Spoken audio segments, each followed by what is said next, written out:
Sinabi ko na sa'yo, hindi mo ako matatakasan. Mamamatay ka! Wag po! Maawa kayo sa akin! Ikaw ang maawa sa akin. Kaya wag mo na akong pahirapan pa. Kukunin ko ang puso at atay mo! Huli ka! Maawa na kayo sa akin! Itawan mo ako! Magdamyo! Itigil mo yan! Huwag mong saktan ang batang yan! Ruben! Talagang sinundan mo pa talaga ako Oo, Magdamyo! Nagtataka na kasi ako sa mga kilos mo.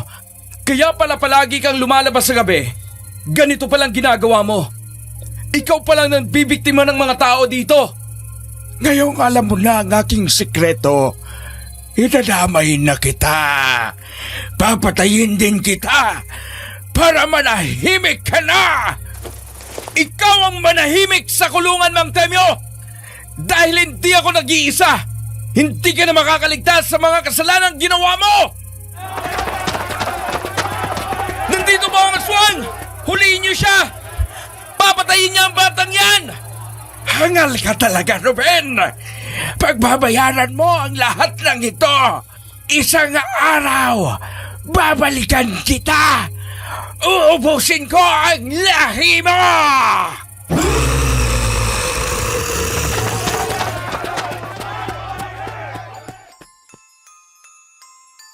Magandang araw, Madam Venus.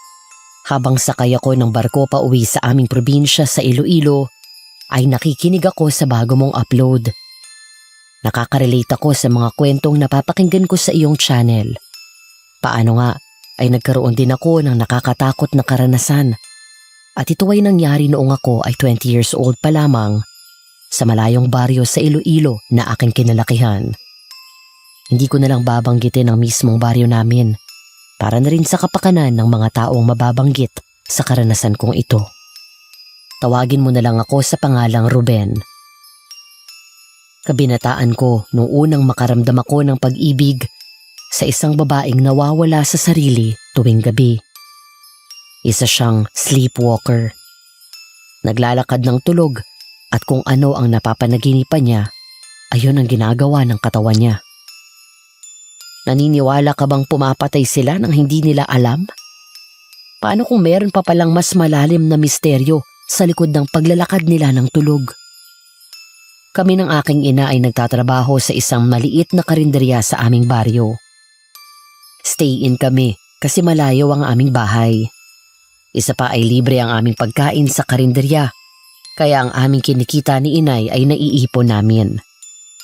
Mabait ang amo namin na si Sir Hector. Wala na siyang pamilya. Ayon sa kanya, ay namatay ang asawa niya sa isang aksidente na kung saan din ay naputol ang isa niyang paa.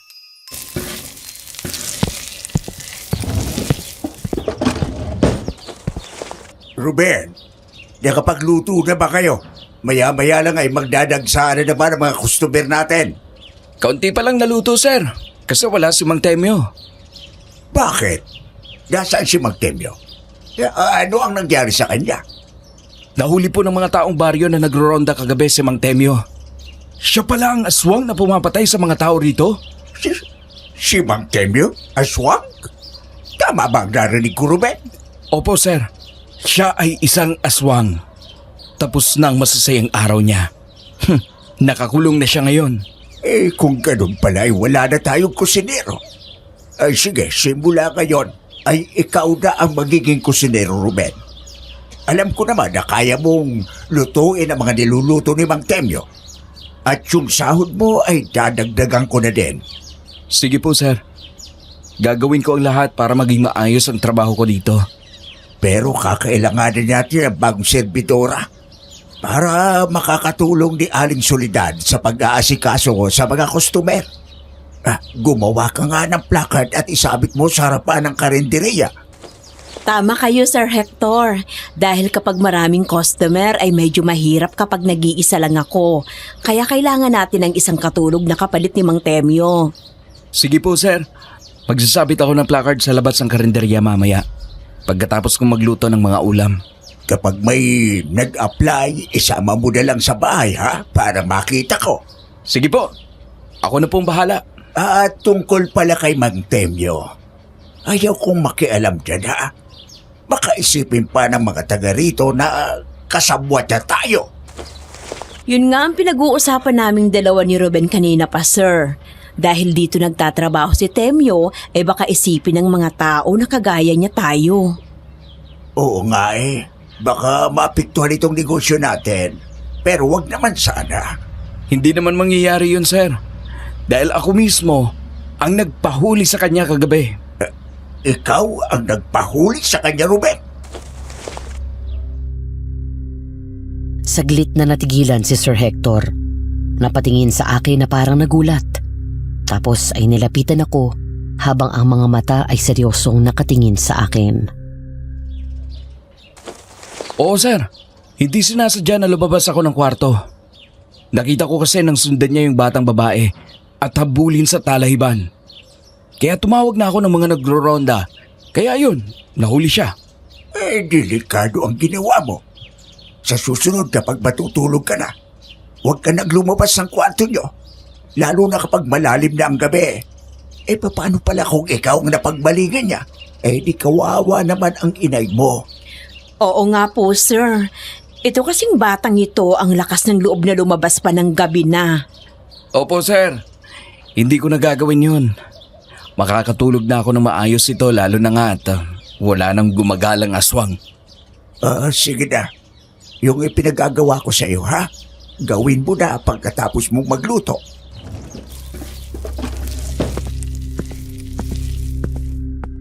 Sumang-ayon naman ako sa sinabi ni Sir Hector. Nangako din ako sa kanya na kapag gabi na ay hindi na ako lalabas pa sa bahay na tinutuluyan namin ni Inay, na nasa tabi lang din ang karinderya na pinapasukan namin. Makalipas ang mahabang oras ay nakatapos akong magluto. Kaya naman ginawa ko na ang sinabi ni Sir Hector. Nagsabit ako ng placard na may nakalagay na wanted servidora hanggang sa lumipas ang 2 araw.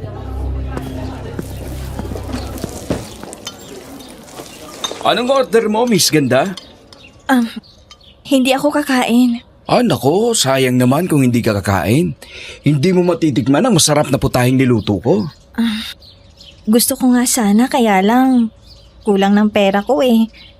Naghahanap pa kasi ako ng trabaho at nakita ko yung nakasabit sa harapan ng karinderya na ito. May nakuha na ba kayo? Nako, wala pa kaming nakukuhang servidora.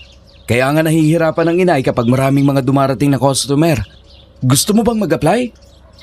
Oo naman. Kagaya nga ng sinabi ko, naghahanap talaga ako ng trabaho. Sige, kung ganon ay sasamahan na kita sa boss namin. Nay, sasamahan ko lang po siya kay Sir Hector. Mag-a-apply na servidora. Naku, ganun ba? Mabuti naman at meron na akong makakatulong dito. Halika na. Ano nga palang pangalan mo? Ako si Myra. Ikaw? Ruben. Ruben naman ang aking pangalan. Binata at walang nobya. Naghahanap pa lang. Ngayon pa lang siguro. Kasi nakita na kita. Palabiro ka pala, Ruben. Aray! Ang lakas mo palang pumalo. Ang bigat ng kamay mo. Parang nabali ang balikat ko. Ikaw kasi Ngayon lang tayo nagkita nang bubola ka na agad. Puro ka biro. Aba, hindi biro yun. Totoo na wala akong nobya. Naghahanap pa lang. Wala pang nagkakamali. Nang makita ko na muling tumawa si Myra, ay parang nakaramdam ako ng kakaiba.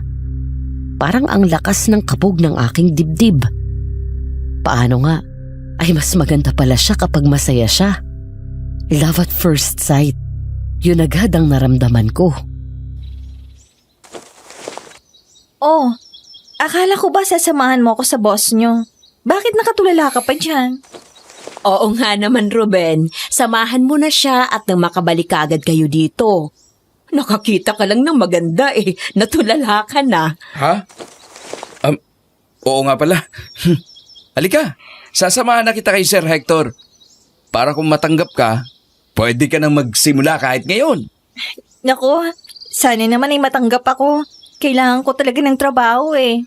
Sigurado ako matatanggap ka kasi kailangan talaga namin ng serbidora. Isinama ko nga si Myra sa bahay ni Sir Hector na hindi naman gaanong kalayuan sa karinderya. Nakabukas ang pintuan ng bahay kaya pumasok na kami ni Myra. Wala sa sala si Sir Hector kaya hinanap ko pa siya sa kusina. Sir Hector! Sir Hector! Nasaan po kayo? Sandali lang, Ruben. Nandito ako sa kwarto. Sige po. Dito lang kami sa salas. Magandang araw, sir. May nag-a-apply po kasi na serbidor sa atin kaya sinamahan ko na rito para makita mo. Magandang araw po. Ikaw ba ang mag-a-apply na serbitora? Opo, kailangan ko po kasi ng trabaho. Ilang taong ka na ba? Meron ka bang asawa? Pamilya kaya? Naku, dalaga pa po ako. At ang aking pamilya naman po ay nasa Bacolod. Pero may kamag-anak po ako na taga dyan sa kabilang baryo. Yung tiyahin ko po. Kaya lang po kapos din sila kaya naisip kong maghanap ng trabaho. Pero ang tinatanggap ko na tauhan ay yung kaya mag-stay in sa karinderya. Meron akong isa pang bahay na katabi noon na merong mga kwarto para sa aking mga tauhan. Libre din ang pagkain mo. Papayag ka ba? Sige po. Ang mahalaga naman po sa akin ay magkaroon ng trabaho. Nakakahiya na rin po kasi sa tiyahin ko eh. Kailangan ko rin kumita. O sige, kung ganon, ay makapagsisimula ka na ngayon. 500 ang sahod mo sa isang buwan. Libre pagkain at tirahan. Naku, marami pong salamat. Pangako po, pagbubutihan ko ang aking trabaho. Masipag po ako. Mabuti naman kung ganon. Magsimula ka na ngayon tapos kunin mo na ang mga damit mo. At dito ka na titira habang tatrabaho sa akin. Ruben, ipagamit mo na sa kanya yung isang kwarto na katabi ng inay mo. Opo, sir. Tayo na, Myra. Sige po. Salamat po, Sir Hector. Masaya kaming umalis doon ni Myra. Nagbalik kami sa karinderya. Pinakain ko muna siya matapos ay umuwi siya sa kanila para kunin ang kanyang damit at iba pang personal na gamit. Nang hapon ding yun ay nakabalik sa karinderya si Myra. Mabuti naman at nakabalik ka kaagad. Ilagay mo na lang dito ang mga gamit mo. Tulungan mo na si inay dun sa labas at mamaya ay ituturo ko sa iyo ang magiging kwarto mo. Oo, sige. Salamat ha. Nako, ayos lang yun. Ako ngang dapat magpasalamat kasi napunta ka sa lugar namin. Nakilala tuloy kita. Oo, nagbibiro ka na naman. Baka maniwala na ako niyan ha. Opo, dapat yan na talagang maniwala. Kasi totoong sinasabi ko sa'yo. Pero wag kang mag-alala. Hindi naman kita bibiglain eh. Paramdam pa lang naman ang sa akin. Sige na, tutulungan ko na muna ang inay mo sa labas. Sige, mabait yung nanay ko. Oh, Myra, ikaw nang bahala sa mga bagong dating na customer, ha? Opo, sige po. At saka, pagpasensyahan mo ng anak kong si Ruben. Mabait naman yun. Medyo presko nga lang. Ayos lang po yon. Mabuti nga po ang ganun eh. Prangka siya kaya madaling pakisamahan. Ang hindi alam ni na Myra at inay ay nakasilip ako sa pintuan ng kusina.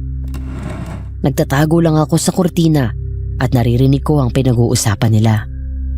Kinilig ako sa mga narinig kong pinag-uusapan nila. Kaya parang hindi ko maramdaman ang pagod kahit marami akong niluto ng araw na yun. Lumipas ang oras hanggang sa isara na namin ang karinderya. Halika na, Myra. Punta na tayo sa kabilang bahay. Oh, nasaan nga palang damit mo? Eto na po, inay. Ako nang magdadala. Naku, nakakaya naman sa'yo, Ruben. Walang problema basta ikaw, Myra. Kahit sing laki ng aparador ang bag mo, dadalhin ko. Nako, Pabayaan mo na, Myra. Ngayon ko lang nakita na ganyan ang anak ko eh. Mukhang tinamaan talaga sa'yo. Wala na ngang nagawa si Myra kung hindi ipaubaya sa akin ang pagbubuhat ng kanyang bag. Pumunta kami sa kabilang bahay at binuksan ko ang isang kwartong naroon sa katabi ng kwarto ni inay. Yun ang gagamitin niya. Yan na magiging kwarto mo mula ngayon. Eto din ang cabinet na lalagyan mo ng mga damit mo. Salamat, Ruben. Sige, magpahinga ka na para may lakas ka bukas. Oo, sige. Salamat ulit ha. Walang anuman. Sige, punta na ako sa kwarto ko. Pumasok na ako sa aking kwarto. Nahiga ako at dahil sa pagod maghapon ay kaagad akong nakatulog. Malalim na ang gabi nang bigla akong magising. Napapalikwas ako. Ruben! Ruben, tulungan mo ako! Natatakot ako! Ruben! Bakit? Ano problema mo?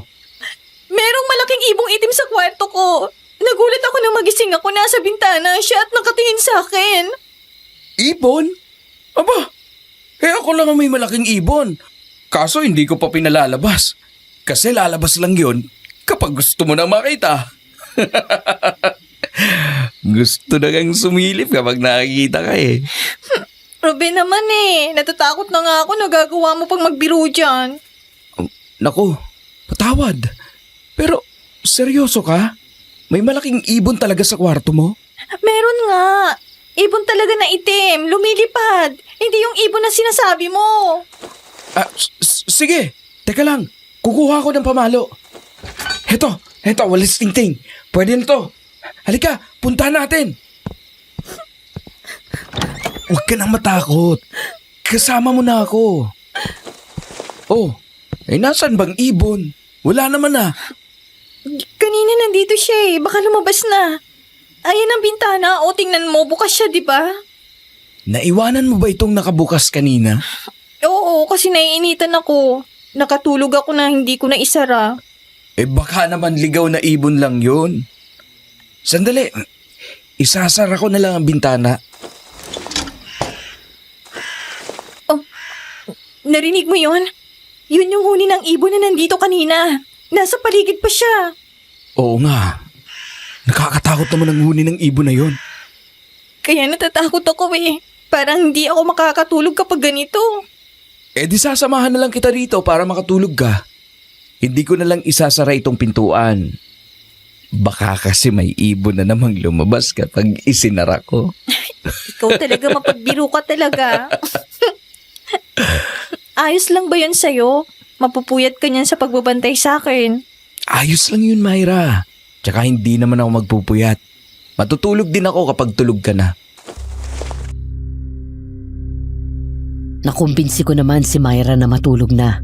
Kaya naman nahiga na siya sa papag na naroon. Nang makatulog na siya, ay inayos ko na lang ng mabuti ang lock ng bintana ng kwarto niya. Saka ako lumabas at pumasok sa aking kwarto para matulog. Pero nang magising ako kinabukasan, ay may kakaibang nangyari. Bakit nagkakagulo na naman ang mga tao, Ruben? Ang aga-aga, ang ingay-ingay. Hindi ko rin po alam, Inay. Sandali po, taalamin ko kung ano meron. Kung bakit sila nagkakagulo. O siya, sige nga, sundan natin ang mga taong yun. Kung saan sila pupunta. Sige po. Dalian ninyo. Makichismis tayo. Maaga pa naman. Maya-maya na tayo magbukas ng karinderya. Sinundan nga namin ni Inay ang mga taong nagkakagulo hanggang sa makarating kami sa daanan na mayroong makapal na damuhan.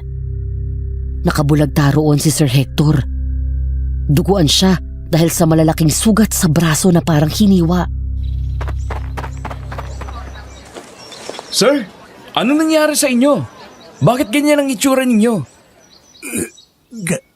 Nako, mabuti at dumating kayong dalawa. Tulungan niyo ako. Akala ko katapusan ko na. Mabuti na lang at Nakatakas pa ako sa aswang na gustong pumatay sa akin. Saan ba kasi kayo galing, sir? Ang daming sugat niyo sa braso at paa. Naisip ko kasi na bagang pupunta sa karinteriya. Gisingin ko sana si Ruben para bagang makapagluto, kaso lang nakasalubong ko ang aswang na parang gutom na gutom.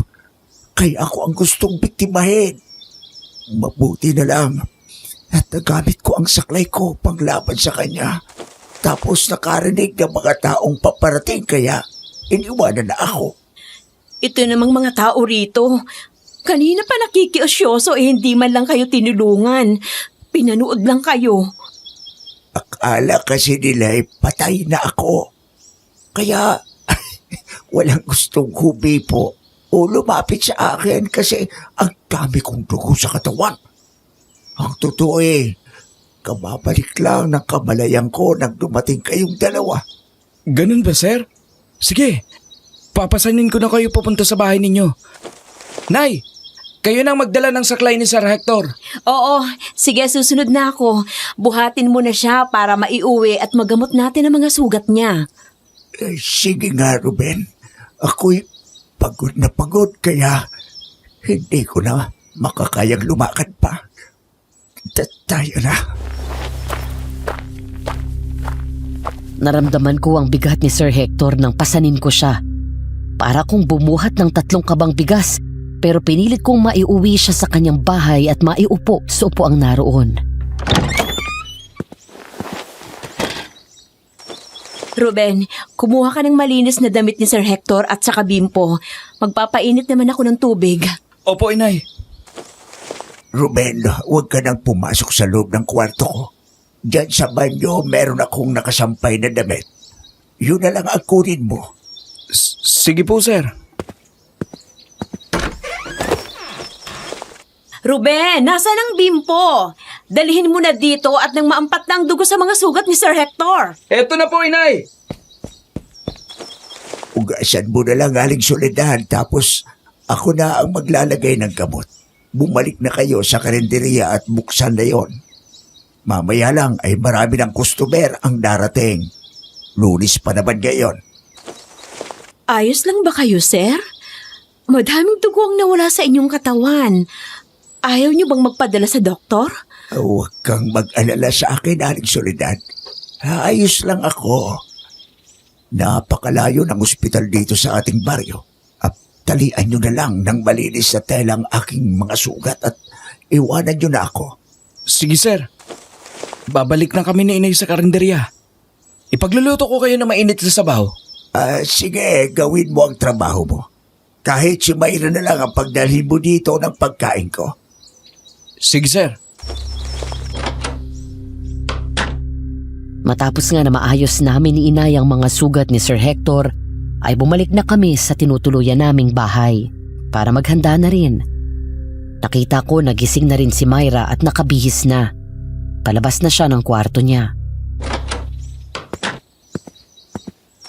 Nako, pasensya na kayo. Tinanghali ako ng gising kaya ngayon lang ako nakabihis. Saan po kayo galing? Bakit puro dugo ang damit ni Ruben? Ayos lang yun, Mayra. Nagkaroon lang kasi ng konting problema, kaya hindi pa din kami nakakapaghanda ni Ruben. Tinulungan pa namin si Sir Hector. Oo nga, Mayra. Saglit lang ha. Maliligo muna ako. Amoy na akong dinuguan eh. Ang ganda mo pala talaga kapag nakakatulog ka ng maayos. Parang bagong gising na Diyosa. Sus, bumanat ka na naman, Ruben. Baka maniwala na ako sa mga pambobola mong yan, ha? Aba, hindi yun bola. Talagang nagsasabi lamang ako ng totoo, lalo na kung yun ang nakikita ko. Hindi ba, inay? Aba, ewan ko sa'yo. Maligo ka na at tanghali na. Nay talaga oh. Hindi man lang marunong sumuporta sa kanyang anak. Sige na, maligo ka na at iba ng amoy mo. Napakamot na lang ako ng aking ulo habang nakangiting nakatingin kay Mayra. Tapos ay pumunta na ako sa banyo para maligo at linisin ang mga dugo ni Sir Hector na dumikit sa aking damit at katawan nang pasanin ko siya. Hoy Ruben, tapos ka na ba? Bilisan mo na nga at ako naman ang maliligo. Opo, inay. Tapos na po. Magbibihis na lang. Sige na, mauna na kayo dun ni Myra at susunod na ako. Sige, nay. Para makapagluto na ako ng mga ulam at kanin. Myra, tayo na. Bilis mo nakaligo ah. Oo naman. Malamig kasi ang tubig kaya binilisan ko. Baka lamigin ang ibon lumipad at maghanap ng pugad. Aling Soledad, nanluloko na naman ang anak nyo. Nako, ikaw nang bahala dyan, Myra. Ganyan na talaga yung si Ruben. Masyadong palabiro. Kaya walang magkagusto kasi hindi alam ng babae kung biro pa nga ba o seryoso na ang sinasabi niya. Kaya nga po eh. Parang hindi na tuloy ako naniniwala kapag sinasabihan akong maganda. Ay talaga inilaglag na naman ako. Di man lang marunong sumuporta sa anak niya. Alam mo, Ruben, kahit hindi kita suportahan kung mahal ka ng babae, mamahalin ka kung anong klase ka. Sige na, pumunta na kayo doon. Nauna na nga kami ni Myra na nagpunta sa karinderya para buksan yun. Siya na ang nag-ayos ng mga lamesa at upuan habang ako naman ay naging abala sa pagluluto sa kusina.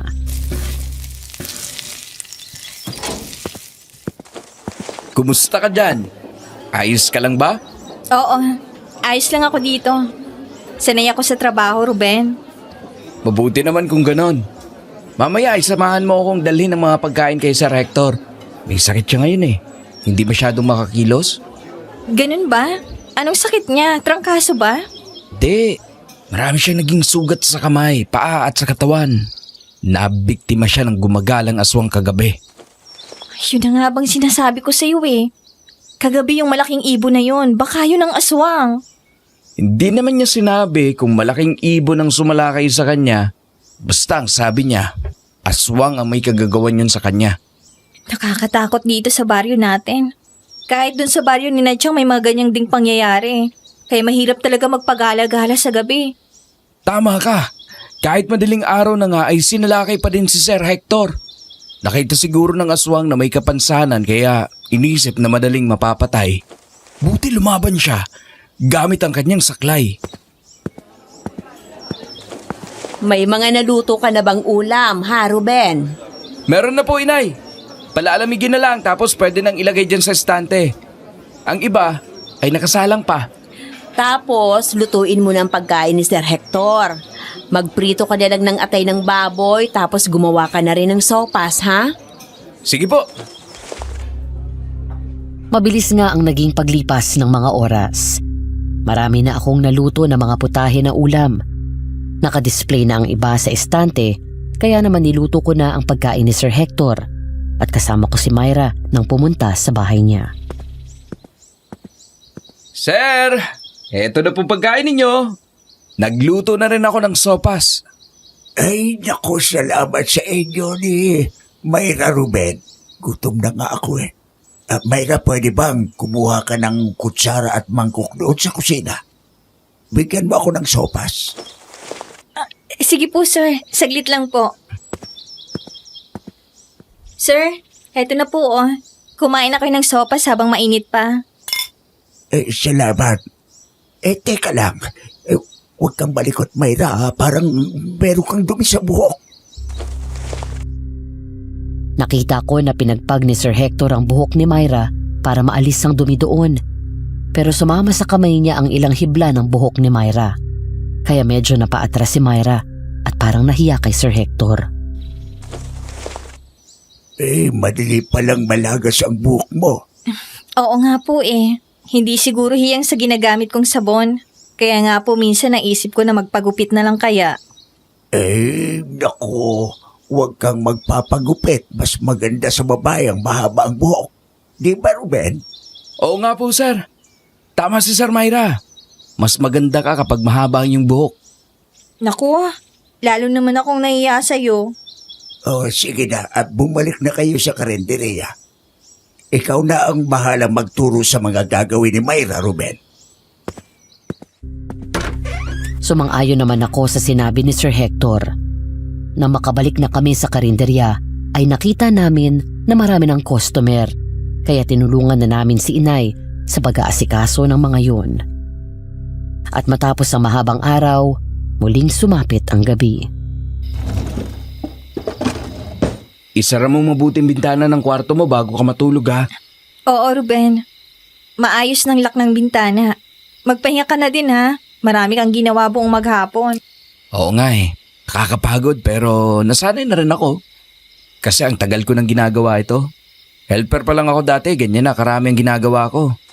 Kaya pagdating ng gabi, talagang pagod na ako. Sige, pahinga na tayo. Sige, basta ba pag may kailangan ka ha? Nandito lang ako sa kabilang kwarto. Pumasok na ako sa aking kwarto at nahiga sa papag na naroon. Pinapakiramdaman ko si Myra. Tahimik na tahimik naman sa kwarto niya.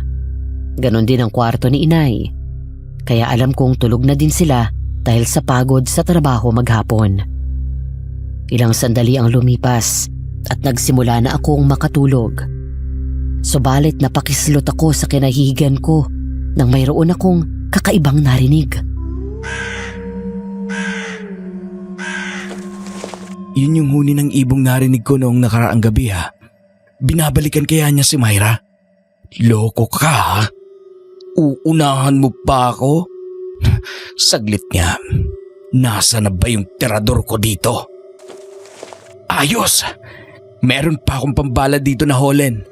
Umanda ka sa akin ngayon. Kapag nakita kitang ibon ka, yari ka sa akin. Dahan-dahan kong binuksan ang pinto ng kwarto ko para hindi sana maistorbo sila inay sa pagtulog. Pero nagulat ako nang makita kong nakatayo sa harapan ng pintuan ng kwarto ko si Myra. Diyos ko naman, Myra! Nakakagulat ka naman! Muntik nang tumalo ng ibon ko sa pagkabigla. Aatakihin ako sa puso sa'yo eh. Saan ka ba pupunta? Malalim na ang gabi, lalabas ka pa? Narinig mo ba yung alulong ng aso? Pati yung huni ng ibon? Ganon yung narinig natin nung may pumasok na malaking ibon sa kwarto mo. Oo, narinig ko. Pero pabayaan mo na yon. Huwag ka nang lumabas, delikado. Matulog ka na at magpapahinga na din ako. Sigurado ka? Hindi ka na natatakot? Ibon lang yan. Hindi ko dapat katakutan. Kaya huwag ka na mag-alala. Ayos lang ako. Kaya bumalik ka na sa kwarto mo. Huwag mo na din kakatukin ang kwarto ko ha. Gusto ko na magpahinga. Napatingin na lang ako kay Myra kasabay ang malalim na buntong hininga. Nang makita ko na isinara na niya ang pintuan ng kanyang kwarto, ay isinara ko na din ang pintuan ng kwarto ko at nagbalik ako sa aking pagtulog. Hindi ko na rin narinig ang mga alulong ng aso at huni ng ibon. Umaga na nang ako'y magising.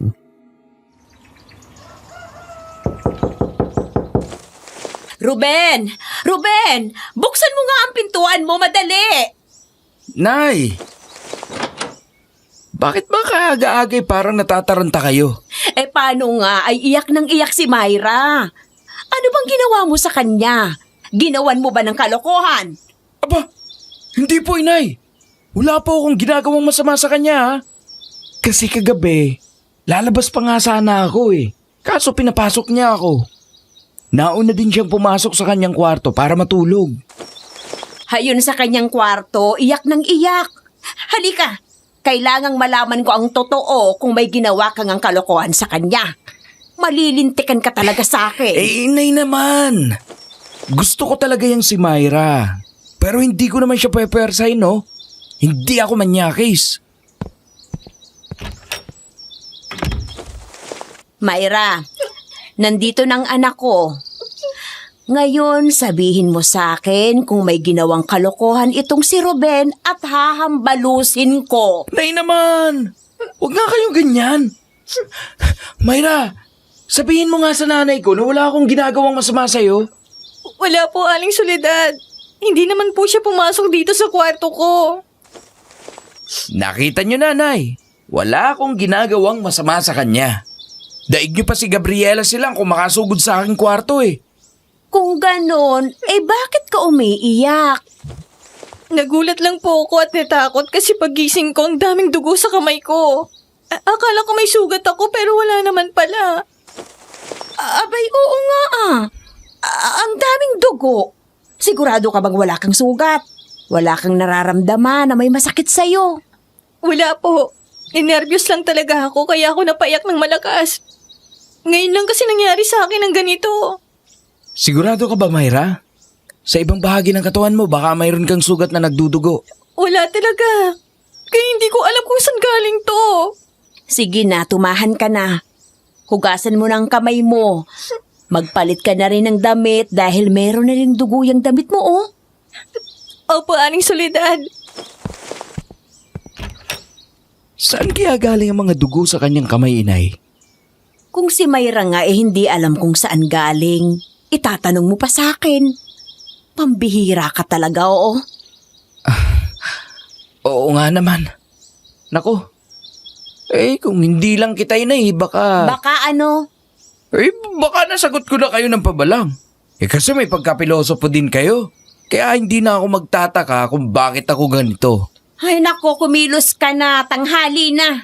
Kailangan nating magbukas ng maaga sa karinderya. Opo, sige po, susunod na kami ni Myra.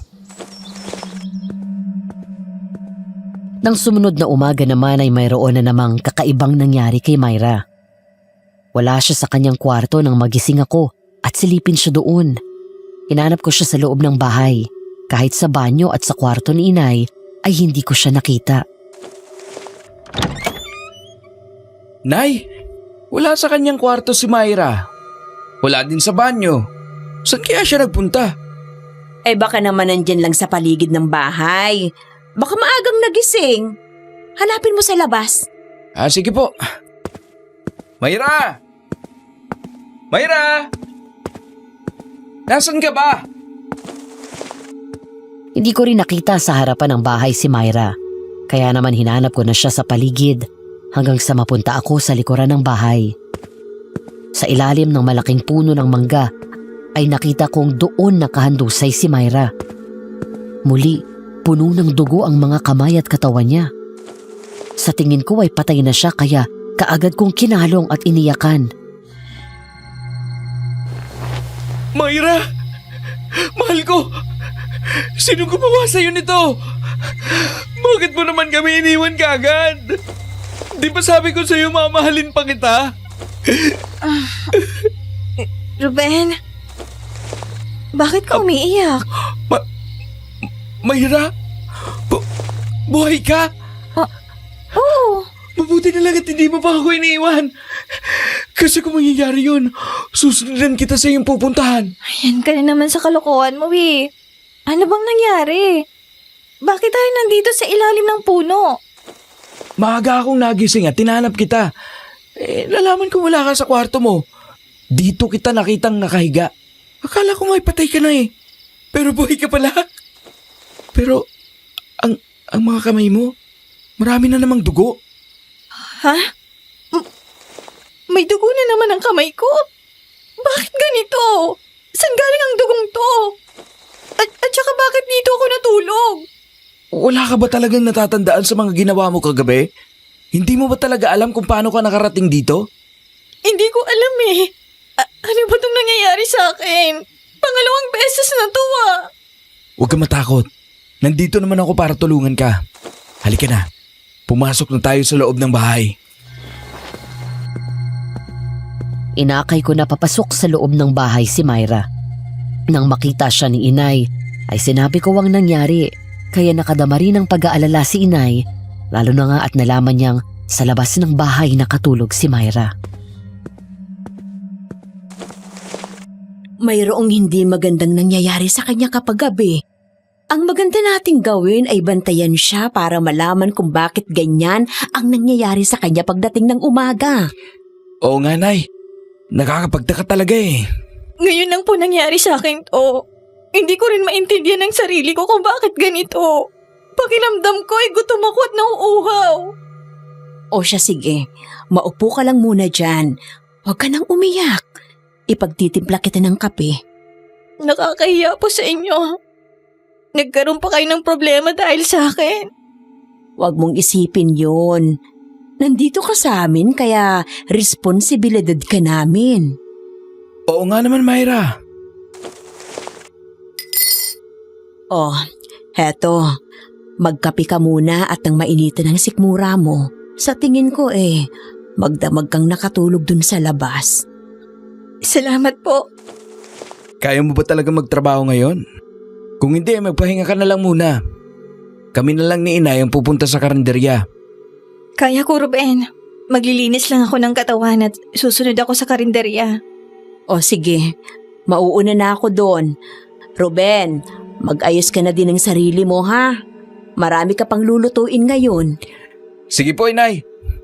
Maliligo lang din ako at susunod na ako sa inyo doon. Nang makabawi na sa takot sa dugo si Myra, ay nagbihis na siya at nagpunta na kami ng karinderya. Sa buong maghapon ay nakapagtrabaho naman kami ng maayos at nang dumating ang gabi ay binantayan ko siya hanggang sa matuklasan ko ang problema niya. Palabas na siya ng bahay nang maabutan ko. Myra, saan ka pupunta? Gabi na, lalabas ka pa? Aba, suplada naman ito. Hindi ako pinansin. Hoy, Myra! Naku! Naglalakad ka pala ng tulog, kaya pala kung saan-saan ka nakakarating. Hoy! Gising!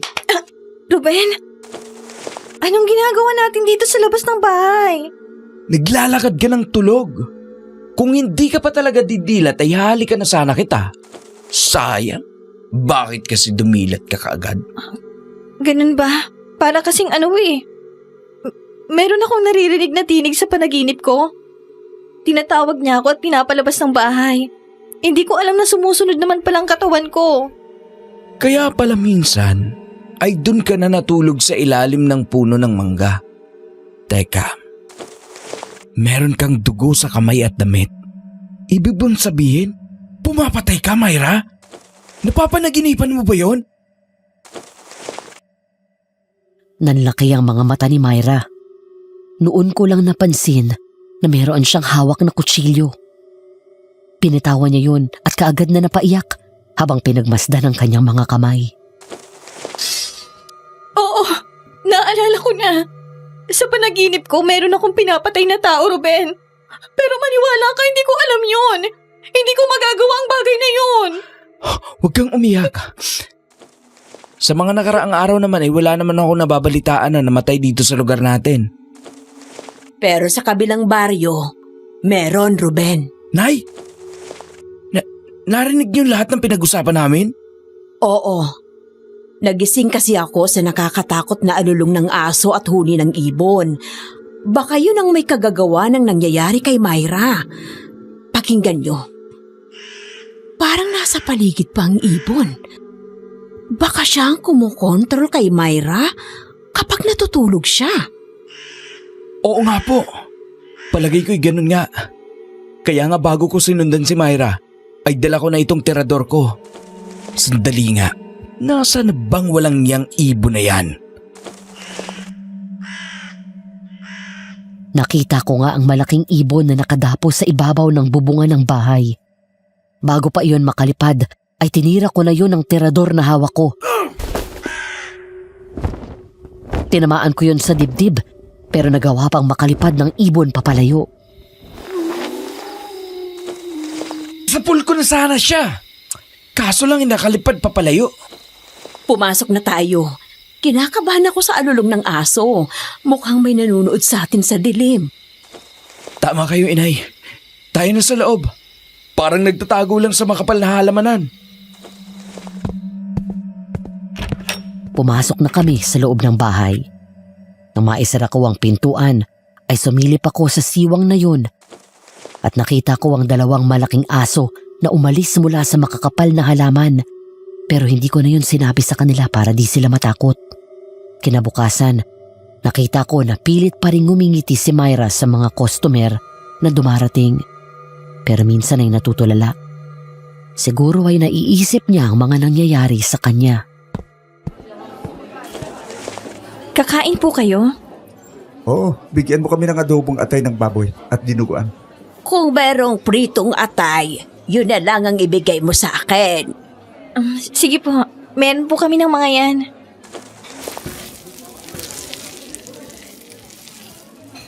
Anong order nila? Adobong atay, pritong atay at saka dinuguan daw. Sige. Bigyan mo na lang muna ng mainom na mainit na sabaw habang inihahanda ko ang order nila. Sige, ako nang bahala.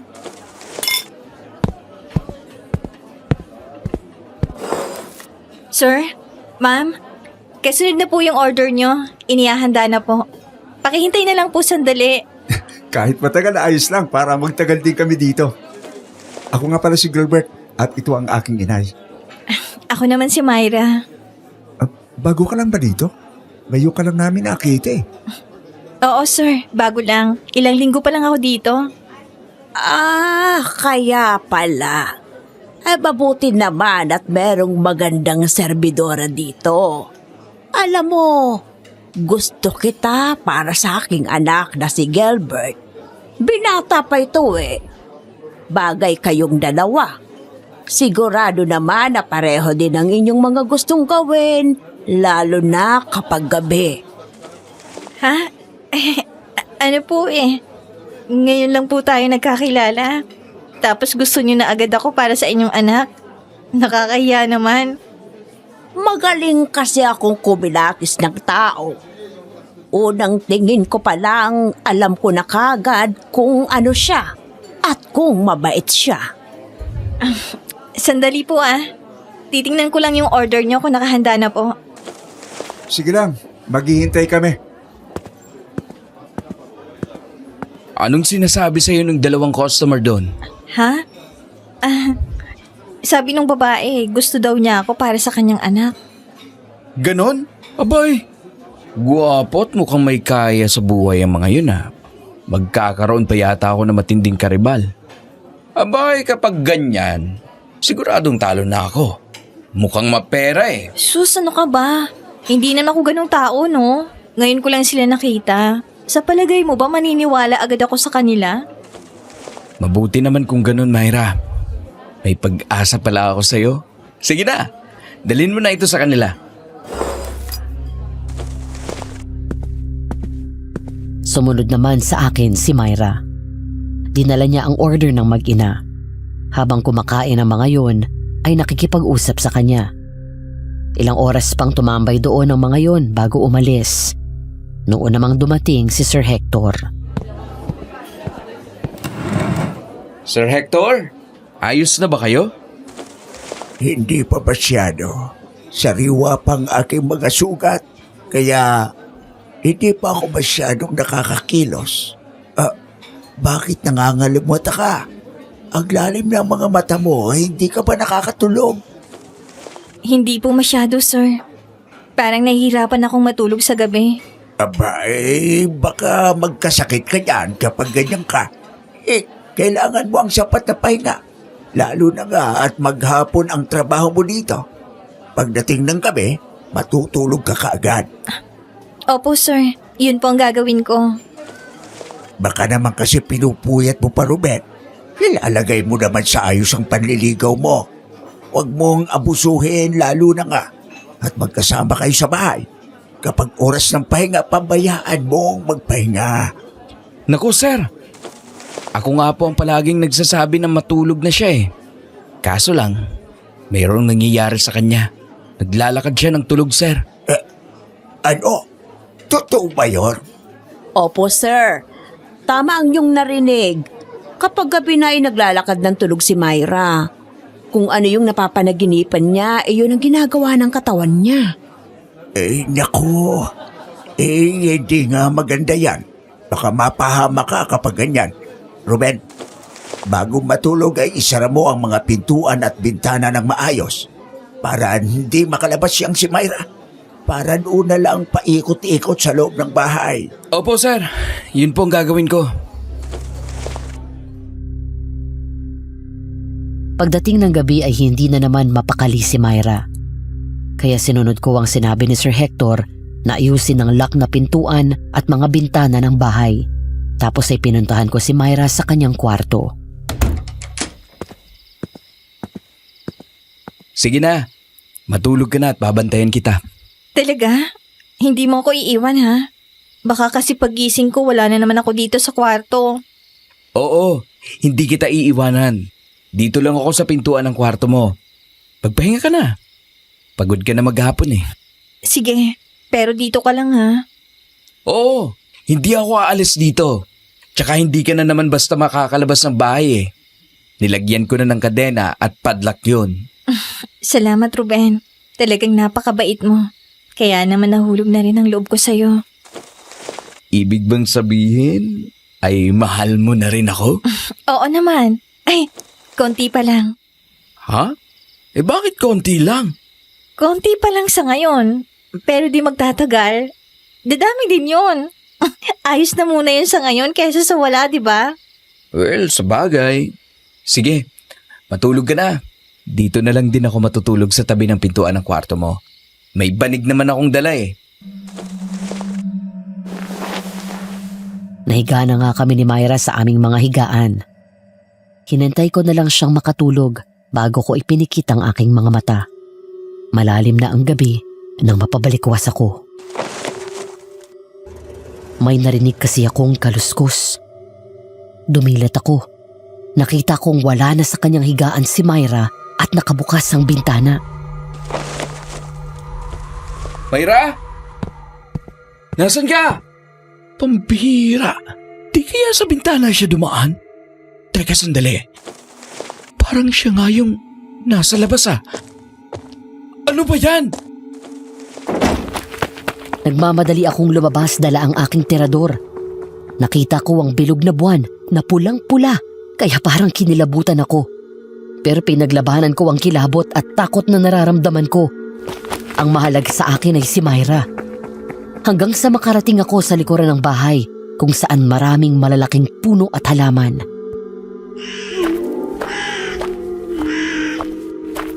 Myra, nasan ka? Gusto mo rin lang na palaging nakasunod sa akin? Eh di hanapin mo ako. Malalim ng gabi, Myra. Delikado dito sa labas. Huwag ka nang makipagtaguan. Kung natatakot ka pala, eh di bumalik ka na sa loob ng bahay. Ayoko sa mga lalaking duwag. Sige na, iwanan mo na ako. Gusto ko pang maglaro sa liwanag ng buwan. Nakita na kita. Diyan ka lang pala nagtatago sa likuran ng malaking puno ha. Hintayin mo lang ako dyan. Gusto mo ng taguan ha? Sige. Magtataguan tayo, mahal ko. Halika dito! Dalian mo na! Mainipin akong babae! Ayoko ng lalaking mabagal! Oo! Nandiyan na ako! Dahan-dahan ko ngang pinuntahan ang malalaking puno ng mangga kung saan doon ko siya nakitang nagtatago. Pero nang makarating ako doon, ay wala na doon si Myra. Nang lumingon ako sa likuran ko, gulat ako nang makita kong malayo na siya. Naglalakad na sa madamong lugar, kaya sinundan ko siya. Pero nawala siyang muli. Myra, ano ba? Bumalik ka dito! Pambihira! Nasaan ka na ba? Nandito ako sa likuran Myra! mo. Napakabilis mo naman. Hindi ko naramdaman na nakalapit ka na sa akin. Tayo na sa loob ng bahay. Malalim ng gabi. Naiirita na ako sa mga ginagawa mong pagpigil sa akin eh. Kaya naisip ko na ikaw na munang papatayin ko para wala nang istorbo. Myra! Bitiwan mo patalim na yan! Hindi mo naman ako magagawang saktan, hindi ba? Sabi mo nga, mayroon kang nararamdaman sa akin. Kahit konti, di ba? Wala akong pakialam kung ano man yan. Ayoko lang nang iniistorbo mo ako sa mga ginagawa ko. Gutom na ako. Pero dahil sa kakapigil mo, hindi ko na magawa ang gusto ko. Kaya papatayin kita! Myra! Nasisiraan ka na ba ng bait? Ako ito!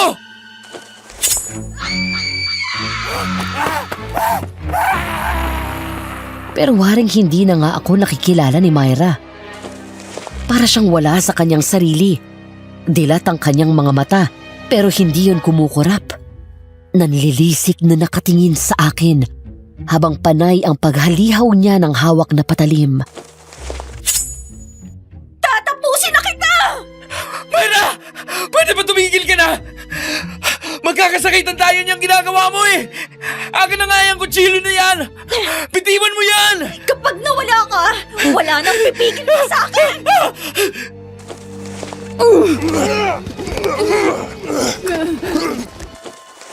Nagawa kong maagaw ang kutsilyo kay Myra. Pero dahil patuloy pa rin niya akong inaatake, ay napilitan akong sampalin siya. Tumumba si Myra. Noon ko muling nakita ang malaking ibong itim. Pero sa pagkakataong ito, ako naman ang sinalakay nito. Walang hiya ka! Ikaw palang kumukontrol sa isip at katawan ni Myra, ha? Kung hindi kita napuruhan dati, ngayon, titiyakin kong mamamatay ka! Sige! Salakayin mong hangal na yan! Gamitin mong matatalas mong kuko para saktan siya! Tigilan mo na si Myra! Kampon ka ng kadiliman! Sige! Tapusin mo na siya! Para makalis na tayo dito!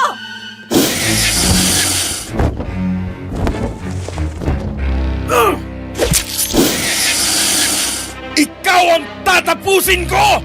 Impaktong ibon ka! Nang maitara ko ang kutsilyo sa lalamunan ng malaking ibong itim, ay bumagsak iyon sa lupa. Agaw buhay. Nang tuluyan na yung namatay, ay nawala na rin ng malay si Myra. Kaya naman nagmamadali akong nalapitan siya at binuhat. Malapit na kami sa bahay nang muli siyang matauhan. Ruben? Anong nangyari? Bakit nandito tayo sa labas ng bahay? Tsaka, ibaba mo nga ako. Naglakad ka na naman ng tulog eh. Muntik mo na ako mapatay gamit ang kutsilyo. Ano? Nagawa ko yun sa'yo? Hindi ko alam ang mga nangyari. Ang akala ko panaginip lang ulit ang lahat. Alam ko yun, Myra. Napatay ko na yung malaking ibon na palaging dumadapo sa ibabaw ng bahay. Sa tingin ko, ay siyang kumokontrol sa'yo. Kung ganun ay tapos na kaya mga nangyayaring ito sa akin. Hindi na kaya ako maglalakad ulit ng tulog. Hindi na ako makakapanakit ng tao. Sa palagay ko, itapos na. Pero kung napatay mo ko, sigurado habang buhay ka na magiging alipin ng ibon na yun. Mabuti naman kung ganun. Sa totoo lang, nakakatakot ang mga naririnig kong tinig na tumatawag sa akin kapag nananaginip na ako. Sana mapatawad mo ako sa ginawa kong pagtatangka sa buhay mo. Huwag ka sanang magagalit sa akin, ha? Kailan na hindi ko yun gagawin, Myra. Alam mo naman na mahal kita. Kahit anong panganib, susuungin ko, mailigtas lang kita. Salamat, Ruben. Nang yumakap sa akin si Myra at umiyak sa aking balikat, ay pinilit kong pakalmahin siya. Matapos noon ay pumasok na kami sa loob ng bahay.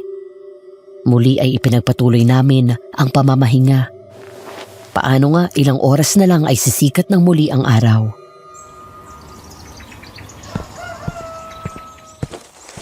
Bumangon na kayong dalawa. Ayusin nyo ng mga sarili nyo. Kailangan nating magbukas ng maaga. Nakoy, Nay. Kakatulog pa lang namin eh. Mga 2 oras pa lang yata kami nakakatulog. Anong 2 oras? Ang aga kaya nating nakatulog kagabi. Hala, bumangon na kayo. Opo, Aling Soledad. Babangon na po kami. Hoy, Ruben. Bumangon ka na dyan. Ikaw ang kusinero. Marami ka pang gagawin. Eh, naantok pa ako eh. Mamaya lang ng konti. Bumangon ka na. Baka malaman pa niyo yung nangyari kagabi, mag-aalala yun sa atin. Oo nga no. Sige na, mauna ka na maligo. Tapos ako naman. Nang lumabas nga ng bahay si Inay, ay inayos na rin namin ni Myra ang aming mga sarili at nagpunta na kami sa karinderya. Kagaya ng dati ay nagluto muna ako ng mga putahe para sa paninda. Matapos ay ipinagluto ko na ng pagkain si Sir Hector. Pero ng araw na ito, mainit ang ulo niya.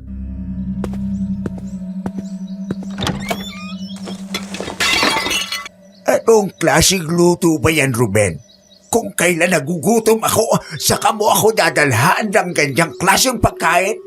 Sir, hindi ba ganyan naman ang gusto mong luto sa mga atay at puso ng baboy? Wala naman ako minago. Yan pa rin naman yun.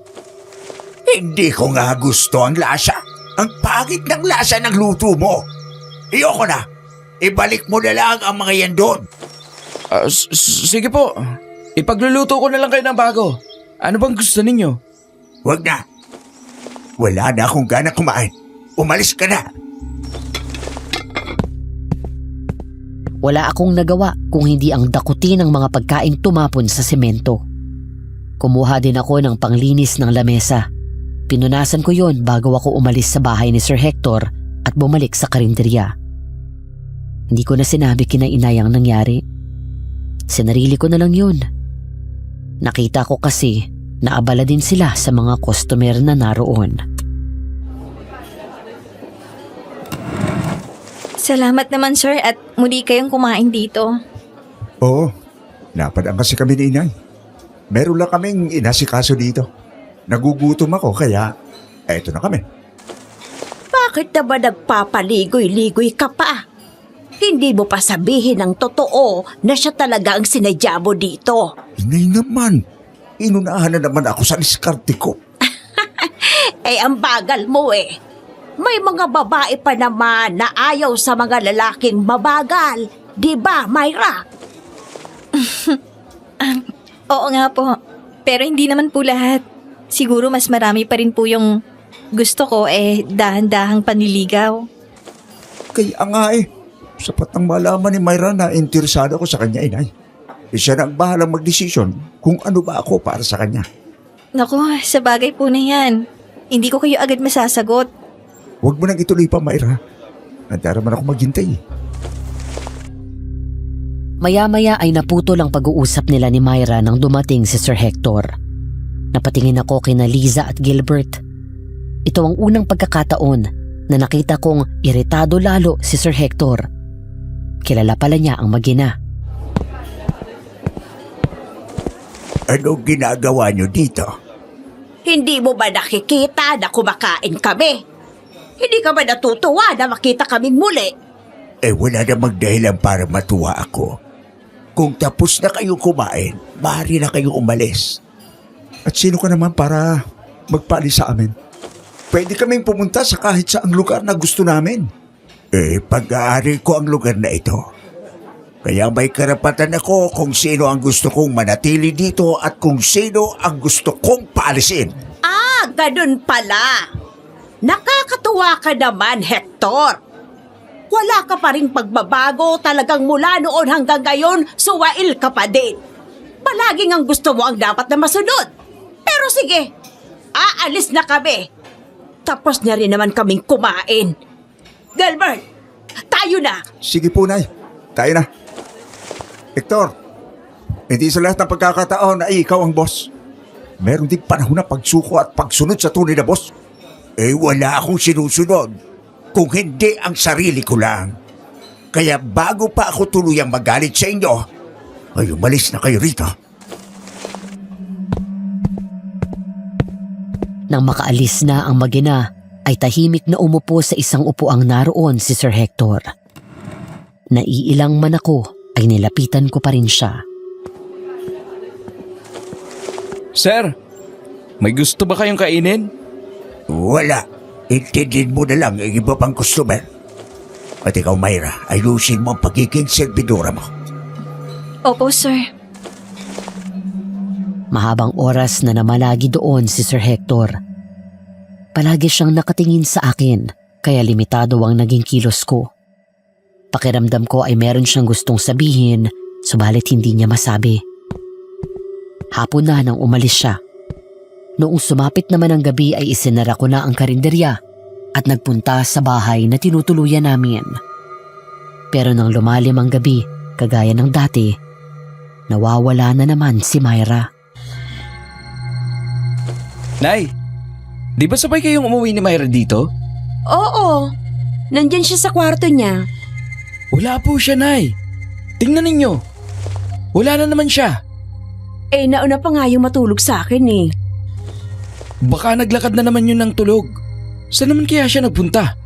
Ay naku, hanapin natin. Baka kung saan na naman na makarating yun. Sige, Nay. Pero sandali. Kukuha lang ako ng kahit pamalo. Baka kung ano na naman ang bumulaga sa ating dalawa eh. Nagmamadali nga na hinanap namin ni Inay sa paligid ng aming bahay si Myra. Hindi namin siya makita roon. Hanggang sa mapagawi kami sa likuran ng karinderya na kung saan ay mas maraming puno at halaman ang naroon.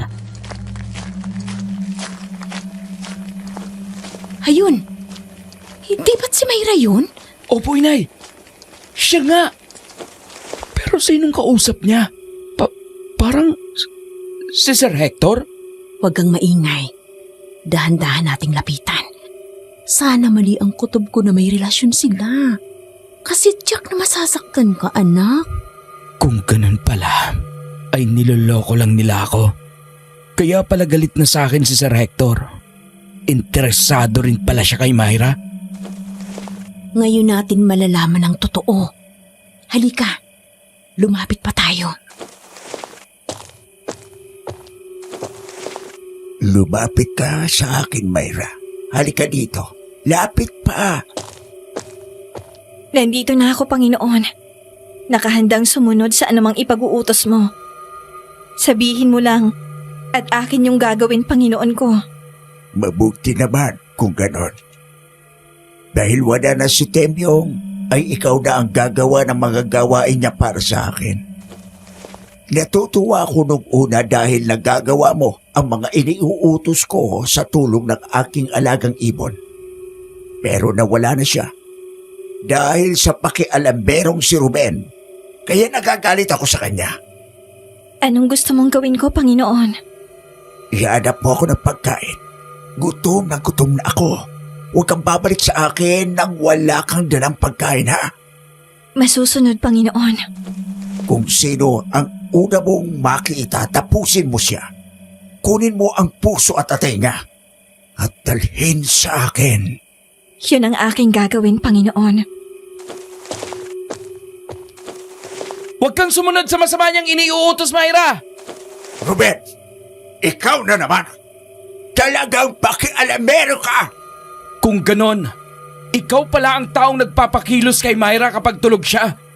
Ang boses sa kanyang naririnig ay galing pala sa'yo. Ikaw din ang dahilan, kaya nakagawa ng hindi maganda si Mang Temyo. Tama ka. Dahil sa aking kapansanan ay hindi ko na magagawang makapambiktima. Kaya kinailangan ko sila nang matuto ako ng karunungang itim. Ay ginamit ko yon sa kanila. Dahil sa nakuha kong buhok ni Myra, nagagawa kong mapasailalim siya sa aking kapangyarihan kapag tulog siya. Ilang beses na siyang gumala at nakapambiktima para sa akin. Pero natigil yon nang makialam ka, Ruben. Napakasama mo! Dahil sa'yo'y nakakagawa siya ng krimen habang tulog siya.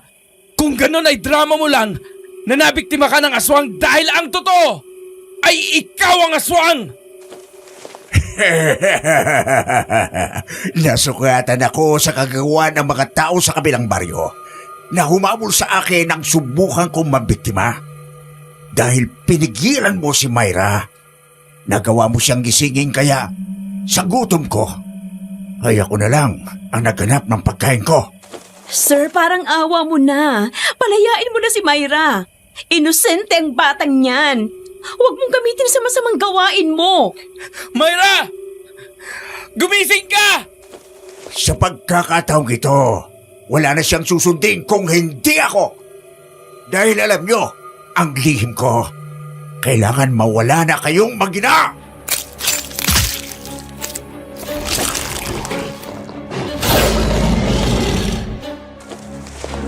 Oh, Diyos ko, tulungan mo po kami matakasan ng aswang na ito. Tayo na, Inay! Dali! Kailangan masiguro ko na ligtas kayo bago ko sila harapin. Myra, tapusin na natin ang maginang yan. Tulungan mo ako. Oo, Panginoon. Papatayin ko sila.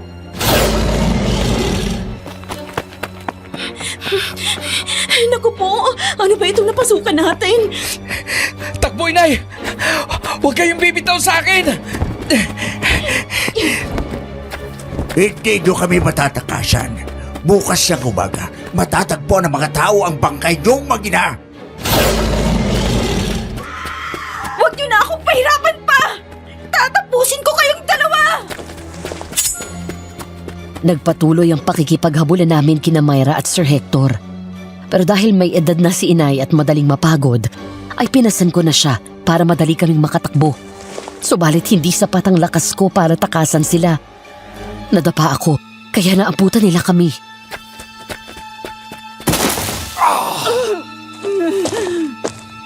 Wala na kayong tatakbuhan. Myra! Patayin mo ang matanda! Ako nang bahala kay Ruben. Masusunod, Panginoon! Myra! Huwag mong sasaktan ang inay ko! Hindi kanya maririnig. Wala siya sa kanyang sarili. Nasa ilalim siya ng aking kapangyarihan. Ako lang ang susundin niya. Kaya humanda ka, tatapusin na kita!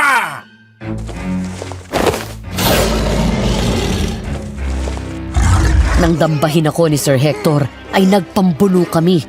Tinadyakan ko siya at kaagad akong bumangon para tulungan si Inay na nakikipaggirian din kay Myra.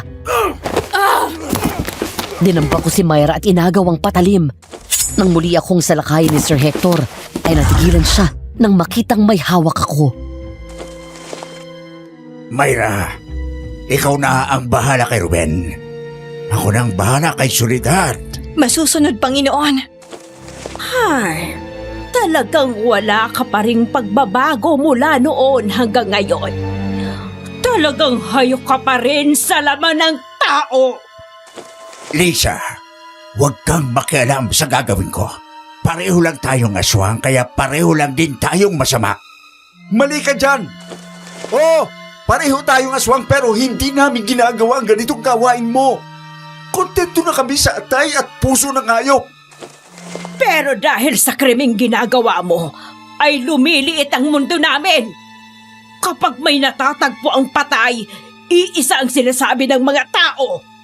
Aswang ang may kagagawan. Kaya ipinasya ng pinuno natin na ipahanap ka sa amin para tapusin. Tumiwalag na ako sa grupo nyo, kaya huwag nyo na akong pakialaman. Teritoryo ko ito, kaya hindi ako susunod sa inyo. Kaya nga dapat kang pigilan. Tumiwalag ka na sa samahan kaya ibinaba na ang hatol sa'yo. Mga hangal kayo!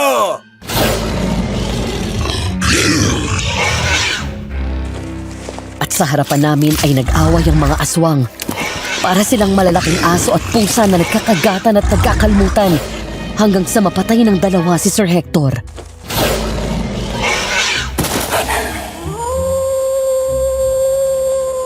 Matapos ay binuhat ni Gilbert ang walang buhay na katawan nun. Si Myra naman ay nawala ng malay.